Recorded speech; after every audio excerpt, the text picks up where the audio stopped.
Solving absolute value inequalities notes. An absolute value inequality is an inequality that contains an absolute value. For example, absolute value of x less than 2 and absolute value of x greater than 2. The inequality absolute value of x less than 2 means that the distance between x and 0 is 2 less than 2. What it means by less than 2 is it's saying like that negative 2. Okay? So we would write the solution as x less than 2 and x greater than negative 2. The inequality absolute value of x greater than 2 means that the distance between x and 0 is 2 greater than 2. So we would write this x greater than 2 or x less than negative 2. If we were to plot these on the number line, notice since the inequalities are all either less than or greater than, we would plot open dots on the 2 and negative 2. And since the absolute value of x less than 2 includes that keyword and, then that means that the solutions are going to be between those two numbers. On the other hand, the inequality absolute value of x greater than 2 has that greater than sign, so we know that our solutions are going to be separate and going in opposite directions. And we see that again here when we're looking at our formulas. So if we have a less than inequality, our answer is going to be sandwiched between the solutions using the keyword and. When we're solving, notice that the inequality symbol flips and our value for C is positive and negative. Okay, so when we were learning about solving absolute value equations, we only had to worry about putting the number after the equal sign, one positive, one negative. For this one, we're going to do that and also flip the inequality symbol. For greater than inequalities, they're going to go in separate directions using the keyword or. Okay? Notice that the symbols are still flipping and our numbers are going to have one positive, one negative. Okay. So looking at example 1, example 1 has the absolute value of x plus 7 is less than or equal to 2. Since we have a less than symbol, that tells us we're going to use the keyword and. And since our absolute value inequality is already isolated, we can go ahead and split it into two equations. So I have x plus 7 is less than or equal to 2, and x plus 7 is greater than or equal to negative 2. Notice in that second one, I flipped the sign and changed positive 2 to a negative 2. Then I just solve for x on each one. So I'm going to subtract 7. So I have x is less than or equal to negative 5. And I'm going to subtract 7 on the other side. And I get x is greater than or equal to negative 9.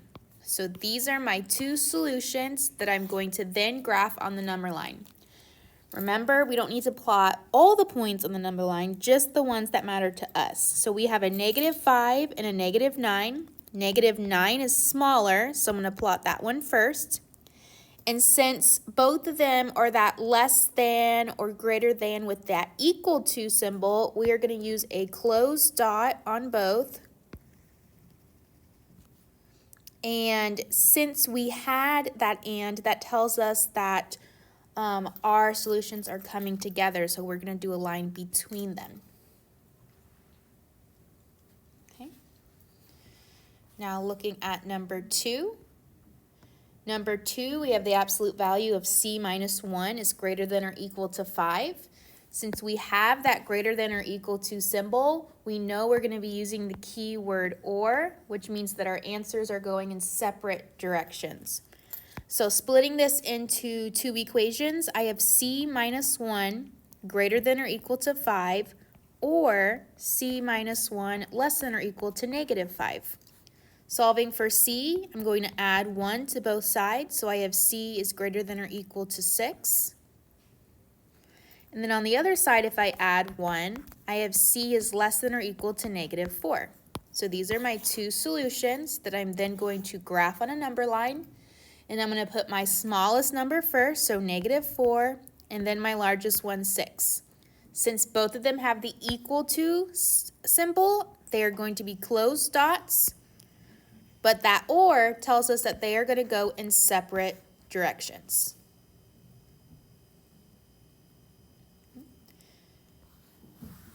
Number 3 is a special case. Number 3, this says that the absolute value of 8x minus 11 is less than 0. Okay.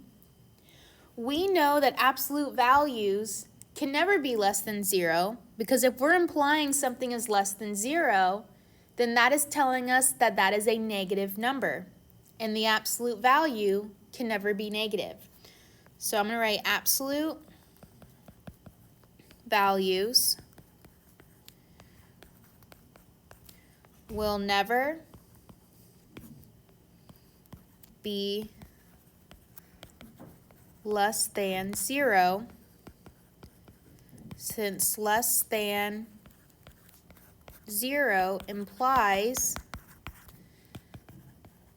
that the number is negative. Okay. So if we see something like this, then our answer is no solution. Okay, so what I wrote in blue is the notes. If you were to solve this problem on a practice, you would say no solution. Number 4 is also a special case, but on number 4, that greater than symbol is supposed to be greater than or equal to. So go ahead and change that real quick. Okay. Now looking at this one, we see that this inequality is greater than or equal to negative 2. Okay. We know that the absolute value will always be greater than 0, because anything greater than 0 implies that our number is positive, and our absolute values are always positive. So I'm going to put absolute value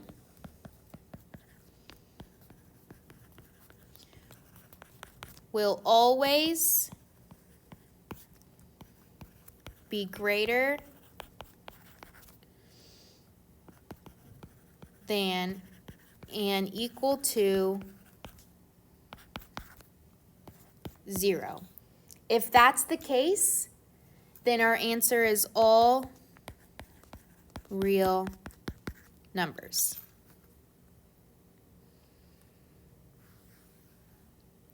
Okay, so now looking at number 5, we now have an absolute value that is not isolated. So that's what we're going to have to do first. Isolate this 2x minus 5 in the absolute value.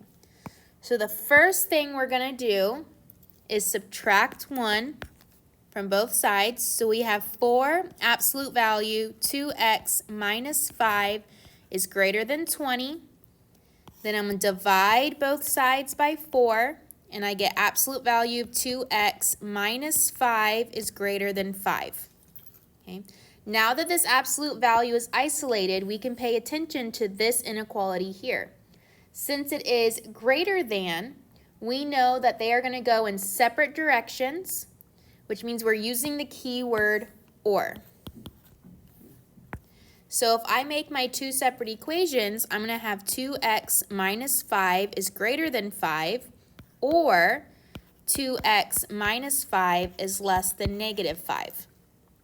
Solving both for x, I'm going to add 5 to both sides. 2x is greater than 10. Then divide both sides by 2, x is greater than 5.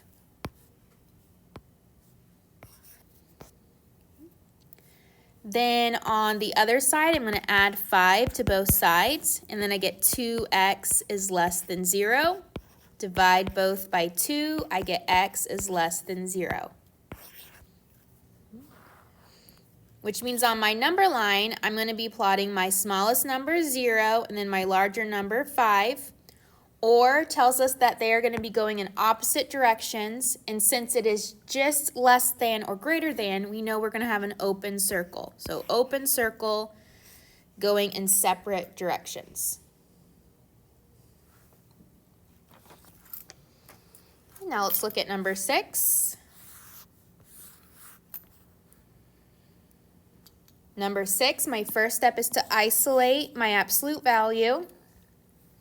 So I'm going to first subtract 7 from both sides, and I get 6 absolute value negative k plus 3 is greater than 0. Divide both sides by 6, and that is going to give us 0. So I have the absolute value of negative k plus 3 is greater than 0. Since it's a greater than symbol, we know that this is going to give us the keyword or, which means that it's going to go in separate directions.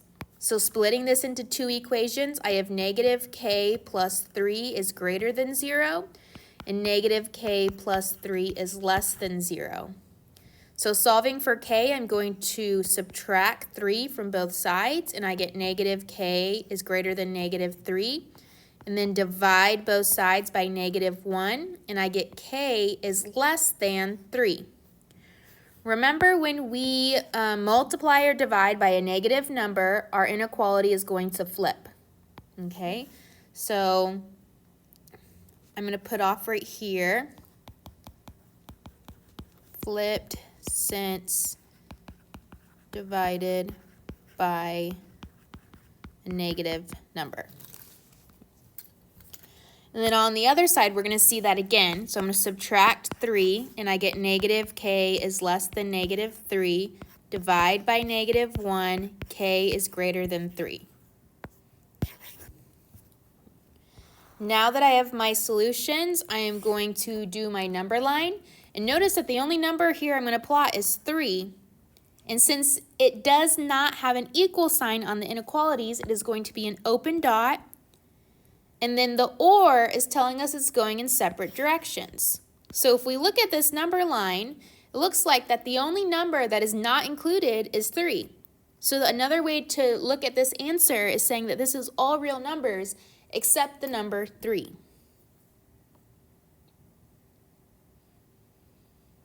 Okay, let's look at number 7.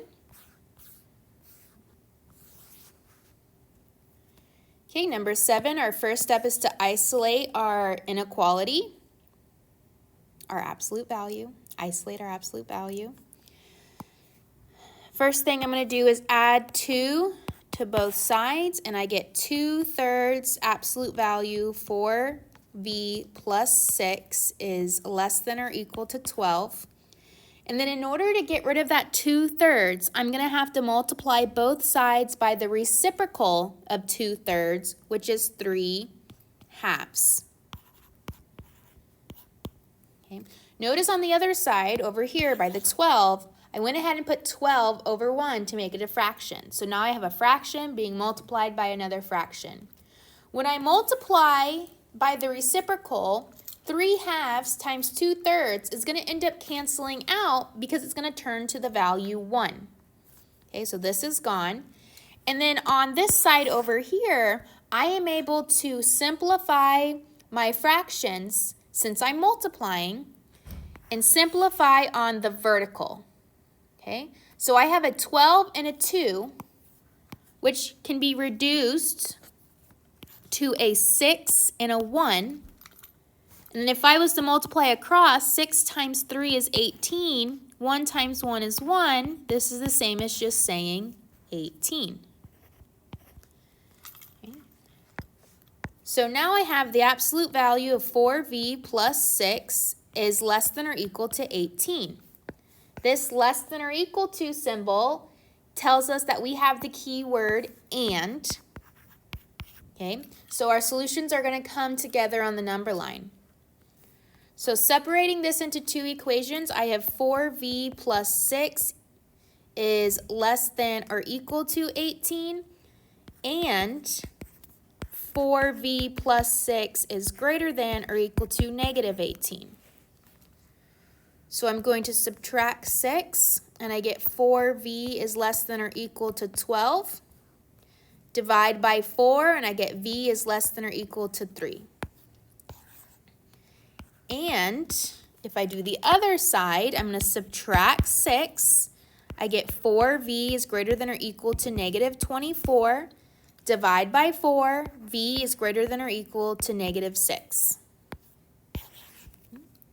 Now that I have my two answers, I'm going to create my number line with negative 6 first because negative 6 is smaller. Since I have less than or equal to and greater than or equal to, they are going to be closed dots on those numbers. And since I have the keyword and, it is going to come together. Now let's look at two variable absolute value inequalities. So now we are looking at an equation that involves x and y that we can plot on a graph. So looking at the general steps, our first step is to determine the vertex of the absolute value h, k and plot this point. So what this is saying is that we are going to first plot the vertex. Number 2 says find the x-intercepts and then plot these points. We're going to underline the word intercepts and plot. So we're going to plot the intercepts, and this is including the x-intercepts and the y-intercepts. Then we're going to look at the inequality. If the inequality is greater than or less than, then we are going to draw a dotted line. So we're looking for the type of line, and we're going to draw a dotted line, or in this case it says dashed line, if we have the less than or greater than inequalities. If we have the greater than or equal to or the less than or equal to inequalities, then we're going to draw a solid line. Number 4 says determine shading by using a test point. So on number 4, we're going to create a test point. That is any point that is on the graph. Any point on the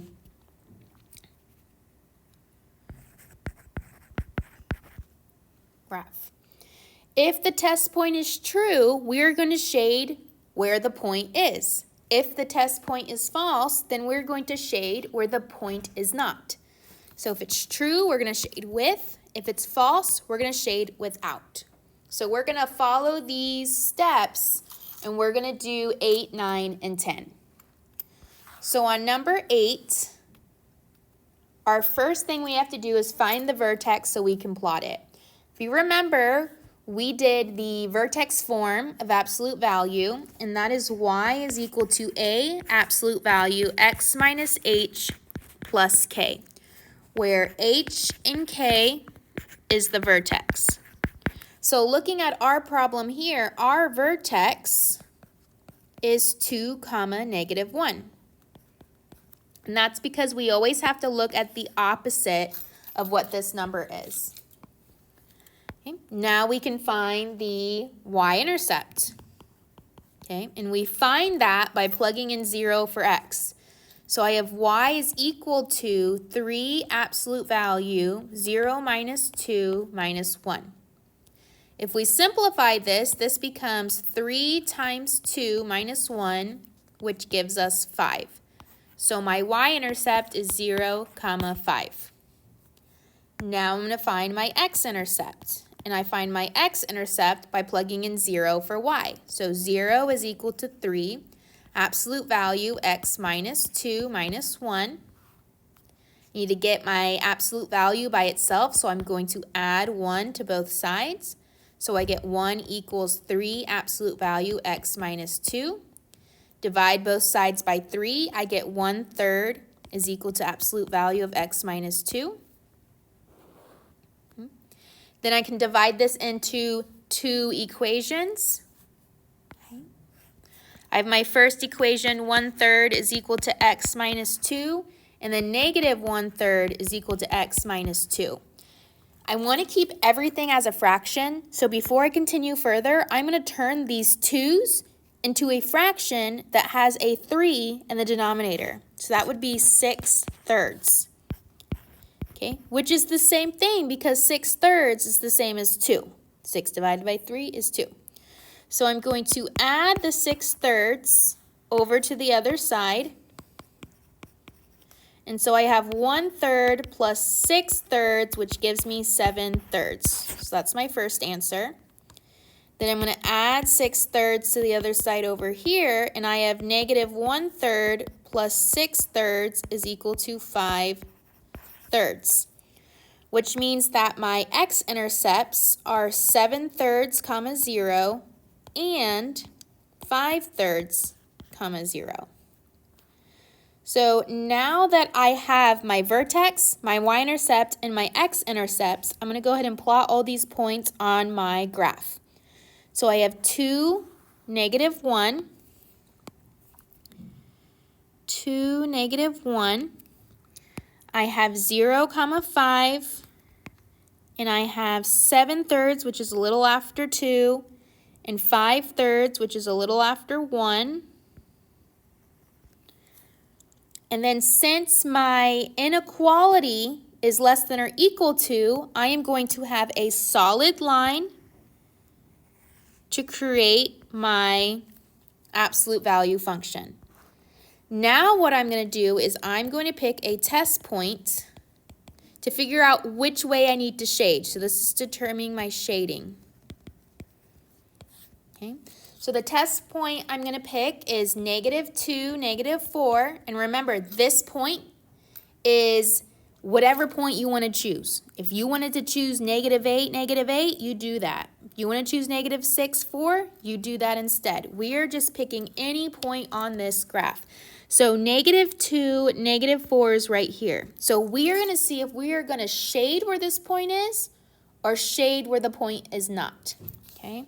So plugging this into our original equation, I have -4 is less than or equal to 3. Absolute value of -2 minus 2 minus 1. -2 minus 2 is -4. Absolute value of -4 is 4. So -4 less than or equal to 3 times 4 minus 1 gives us -4 is less than or equal to 11. -4 less than or equal to 11 is a true statement. So that means we are going to shade where our point is. Well, our point's right here. So I'm going to shade everything that's outside of this graph. Okay. What this means is that this inequality, any point that is in that yellow shaded region is going to give you a true statement. Any point inside of the white region that we did not shade is going to give you a false statement. Okay, so this function includes everything shaded in yellow. Okay, let's do the same thing for number 9. So remember, number 9, our first step is to find the vertex. So our vertex is -4, -1. Then we need to find our y-intercepts. Okay, and our y-intercept is when x is 0. So y is equal to absolute value of 0 plus 4 minus 1, which gives us 4 minus 1, which is 3. So 0, 3. And then our x-intercepts, we have 0 is equal to absolute value of x plus 4 minus 1. This gives us 1 equals absolute value of x plus 4, which means we have two equations, x plus 4 equals 1 and x plus 4 equals -1. Subtracting 4 from both sides, we get x is equal to -3 and x is equal to -5, which means my x-intercepts are -3, 0 and negative 5, comma 0. Once I have those points, I'm going to plot my vertex. So I have negative 4, negative 1, and then my y-intercept 0, comma 3, and then my x-intercepts negative 3, negative 5, and since this is greater than and not greater than or equal to, I am going to do a dashed line to create my function. My last step is to find my test point to determine my shading. The test point I'm going to use is negative 1, negative 2. So I have negative 2 is greater than absolute value of negative 1 plus 4 minus 1. This reduces to negative 2 greater than absolute value of 3 minus 1. Negative 2 greater than 2 is a false statement. So I'm going to find where that point is. So negative 1, negative 2. And since it's false, I'm going to shade everywhere that is not where that green part is. So notice how that green dot is below. It's below the function here. So that I have to do the opposite and shade above the function, and that is inside here.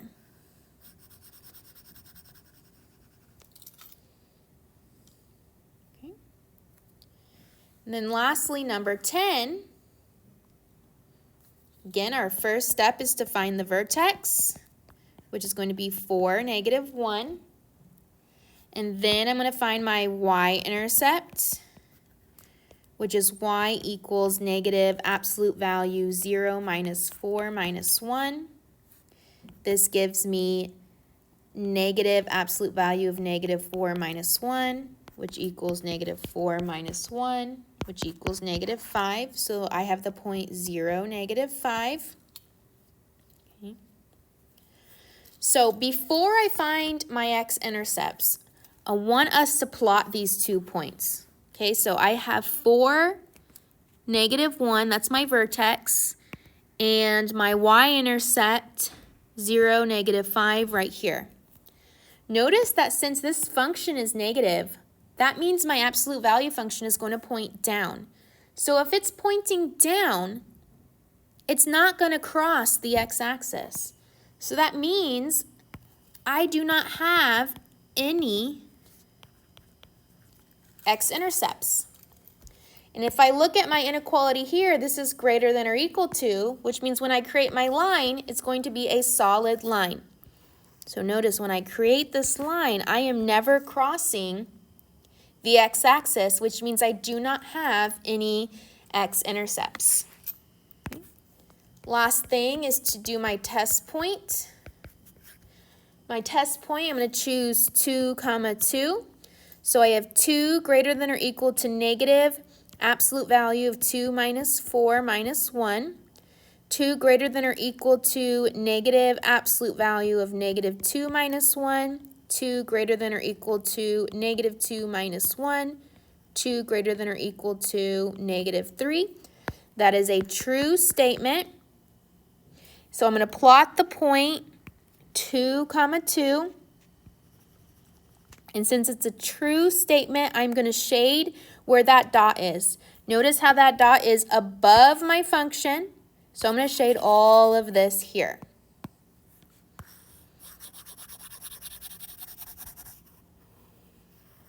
And I'm very careful not to cross over my function here.